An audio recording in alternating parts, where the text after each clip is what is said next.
A história do futebol começa muito antes dos estádios lotados, das camisas famosas e das finais transmitidas para o planeta inteiro. Antes de ser esporte, ele já era brincadeira, ritual, técnica e disputa. Na China antiga, o Cuju já reunia bola chutada, alvos e regras. No Japão, o Kemari seguia outro caminho, não havia adversários, mas cooperação, elegância e controle. Já ali, séculos atrás, o mundo ensaiava maneiras diferentes de fazer a bola obedecer aos pés.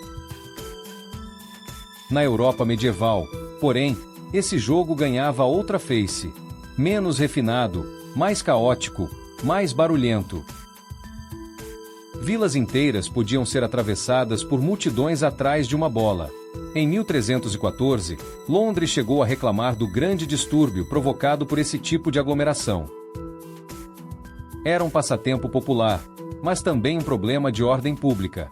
O futebol existia, mas ainda não tinha nome único, nem forma única. Cada lugar jogava de um jeito. E foi justamente aí que nasceu o grande desafio da sua história: transformar um costume espalhado em um esporte reconhecível por todos. Na Inglaterra do século XIX, escolas, cidades e clubes começaram a tentar organizar o que antes era improviso. Existiam regras diferentes, quase como dialetos do mesmo jogo. As Cambridge Rules e as Sheffield Rules não coincidiam em detalhes importantes. O que valia como lance? Como reiniciar a jogada? O que podia com a mão? A resposta ainda estava em disputa.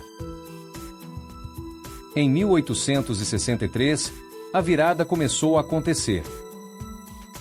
Ebenezer Cobb Morley e outros dirigentes escreveram 13 leis que ajudaram a unificar o futebol. Foi um momento decisivo. O que era confusão virou código. O que era costume local começou a se tornar linguagem comum. A partir daí, o futebol moderno deixou de ser apenas uma prática popular e passou a ser um esporte com regras estáveis, capaz de ser jogado e entendido em qualquer lugar. Mas regras sozinhas não criam uma paixão duradoura. Foi preciso transformar o jogo em instituição. O Sheffield FC, fundado em 1857, mostra como os clubes deram ao futebol uma casa, uma memória e uma identidade. Com os clubes, vieram rivalidades, calendários, títulos e pertencimento. Em 1885, o profissionalismo foi legalizado na Inglaterra.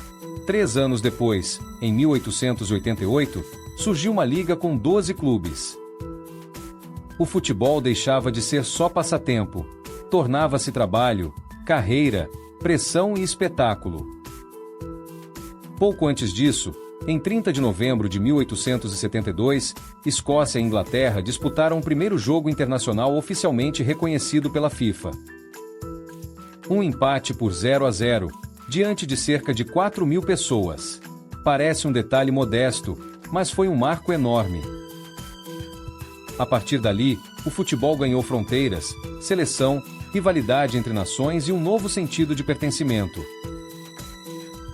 Sua expansão pelo mundo aconteceu por caminhos muito concretos. Escolas ensinaram o jogo. Portos levaram pessoas e ideias. Ferrovias ajudaram a espalhar clubes e campeonatos. Trabalhadores, comerciantes e estudantes carregaram a bola consigo. O futebol viajou como viajam as coisas que pegam de verdade, não por decreto, mas por contágio cultural. Em 1904, a criação da FIFA, em Paris, ajudou a organizar essa rede global. O futebol já não pertencia a um único país. Hoje, são 211 associações membro ligadas a essa estrutura.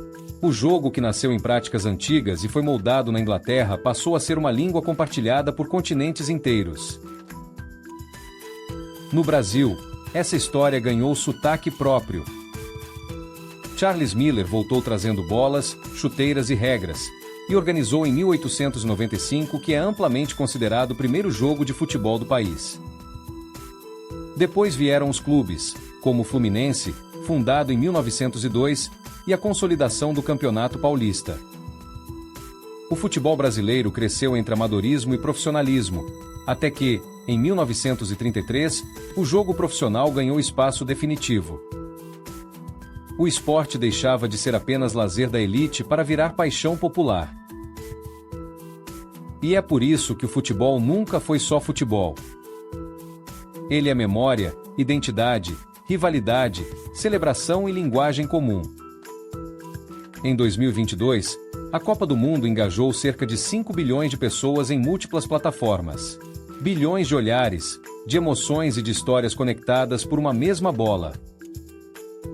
De um campo antigo na Ásia aos grandes estádios do século XXI, o futebol atravessou séculos sem perder sua essência.